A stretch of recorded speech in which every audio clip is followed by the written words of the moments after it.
camarade, notre camarade de l'Institut Lumière, alliant le directeur du Festival de Cannes et lui aussi un ami de très longue date, Thierry Frémaux.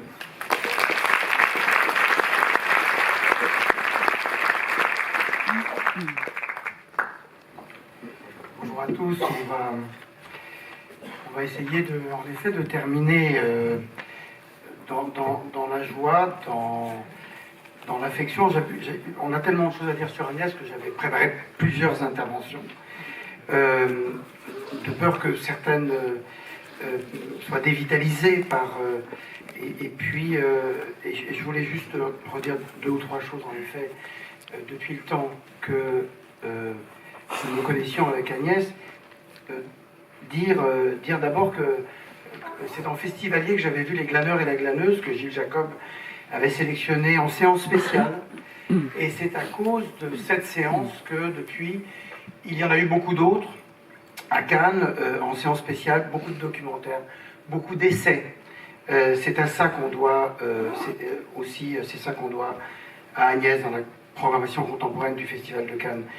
Dire aussi que Jean-Luc Godard, c'est un mot célèbre, disait que Louis Lumière c'était l'extraordinaire dans l'ordinaire et Méliès l'ordinaire dans l'extraordinaire. Et ben Agnès c'était les deux à la fois. Elle est peut-être la seule cinéaste à avoir fait la jonction entre Lumière et Méliès. Et dire aussi que François Truffaut évoquait Jean Renoir comme étant le patron. Et bien Agnès, c'était la patronne. Et je voudrais terminer en disant que il faut savoir remercier toujours les artistes. Depuis quelques jours, et chacun d'entre nous ici a reçu des mots, des témoignages de gens qui se souvenaient d'Agnès. Jerry Schatzberg, Rosalie, Mathieu encore cette nuit, qui m'envoyait des photos qu'il avait faites d'Agnès. Et il faut savoir remercier les artistes, et je voudrais remercier Agnès. On l'avait fait avec Chiara, où es-tu Chiara, au dernier, elle est là, je ne voulais pas le refaire avec moi, mais je voudrais dire ça, ça permet un peu de synthétiser, pardon pour les choses qui ont déjà été dites, mais comme ce matin, et ça ne sera pas la dernière fois, on va lui dire encore ce que nous lui devons, combien nous l'admirions, combien nous l'aimions, et combien et pourquoi nous la remercions. Alors, on va la remercier. Je vais me faire votre voix et on pourra compléter. La remercier, te remercier Agnès, parce qu'on a envie de s'adresser à elle encore, pour cette invitation au voyage, à la visite de tes jardins, de tes marchés, de tes quartiers, de la rue Daguerre. Merci pour Noirmoutier, pour les années de Los Angeles et pour la France de ces villages à qui tu as offert un nouveau visage. Merci pour ces photos d'Avignon, pour ne pas oublier Jean Villard et Philippe Noiret, pour celles de Fellini et Visconti, pour celles de René et de Claude Berry. Merci d'avoir été aussi la mémoire du théâtre, comme la mémoire du cinéma. Merci pour la belle route empruntée avec Jacques Demy et celle qu'en mémorialiste, en cinéaste, en épouse et en mère de famille, tu as continué de tracer pour lui, pour que nous nous souvenions toujours de lui.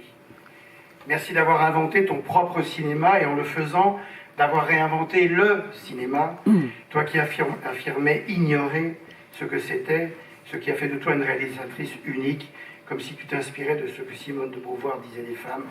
On ne naît pas cinéaste, on le devient.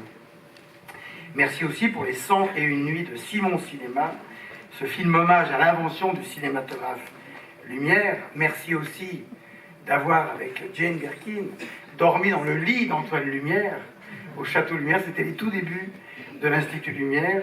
Et toutes les deux, elles avaient dormi dans le lit d'Antoine Lumière, au sommet du château. Ce film où l'on voit Michel et Anouk, Mathieu et Julie, Jean-Paul et Alain, Catherine et Marcello, Bob et Harrison, Sandrine et Fanny. Ce film est comme le cinéma, il restera. Je le dis, c'est parce qu'à l'époque, mais c'est ça aussi la carrière d'un auteur, d'un artiste, le film n'a pas été toujours très bien reçu. Revoyez-le, on se disait ça ce matin avec Rosalie. Merci d'avoir été de celles qui savaient encourager les autres, Tout le monde a eu droit à une parole décisive d'Agnès dans sa vie, qui savait complimenter les jeunes, qui savait dire le moment venu ces choses qui changent l'avenir. Merci d'avoir montré ceux qu'on ne voyait pas, d'avoir donné un nom et une voix aux femmes de dockers, aux mécaniciens, aux ouvrières, aux pêcheurs et à ceux qui peignent sur les murs ou ceux dont, avec JR, tu as collé de grandes et de belles photos sur les containers. Merci pour ces masterclass inoubliables, oui, elle n'aimait pas le mot, dont nous retiendrons la force et l'enseignement, toi qui détestais donner des leçons. Merci d'avoir été attentive, d'avoir été exigeante, d'avoir continué à protester. Merci pour ton extravagance, merci pour ton humilité. Lorsqu'elle était venue au jury de Cannes, qu'elle avait accepté l'invitation, qu'avec Gilles on l'avait faite, elle nous avait dit oui, mais alors pas de faux semblants, hein. On ne se laisse pas faire par les conventions. Ça me faisait penser un peu à ce que Léo Ferré disait, je suis un vrai anarchiste, je traverse dans les clous, comme ça je suis sûr qu'on ne m'emmerdera pas. Merci pour Cléo de 5 à 7 et pour ce que tu as écrit, ces paroles déchirantes de la chanson d'amour, là, qui arrache devrait tout le monde être venir à chanter, toutes portes ouvertes en plein courant d'air, je suis une maison vide, sans toi, sans toi. Merci d'avoir été de ces femmes qui faisaient alors ce qui était un métier d'homme et qui n'ont jamais cessé de le bousculer pour en faire aussi un métier de femme. Merci d'avoir signé en 1971 le manifeste des 343 femmes, on appela alors les 343 femmes, et d'avoir réalisé l'une chante, l'autre pas, histoire de vérifier si tout le monde avait bien compris que la révolution féministe ne faisait que commencer. Merci d'être venu parler sur les marches à Cannes l'année dernière aux côtés de Kate Blanchett et de toutes celles qui voulaient redire l'importance des combats à mener. Et c'était très extraordinaire de les voir toutes les deux et de voir à quel point toutes les femmes qui étaient là, des artistes, des productrices, des techniciennes, qui venaient toutes la saluer. Merci pour cette voix indomptable et douce qui parlait du peuple, qui parlait des gens, qui parlait des enfants. Merci d'avoir été une cinéaste imprévisible et d'avoir obtenu tous ces miracles avec une si petite caméra et pour ces films modestes et faits à la main qui sont tous de grandes œuvres. Merci d'avoir toujours regardé devant et d'avoir dit de toi-même, comme un exemple à suivre, je suis une jeune plasticienne sans nostalgie. Merci d'avoir filmé et dit la solitude et la grâce, la révolte et la beauté. Merci pour les cabanes, pour les plages et pour la mer. Merci pour Rosalie. Merci pour Mathieu. Merci pour les glaneurs. Merci pour la glaneuse. Merci pour tout, Agnès.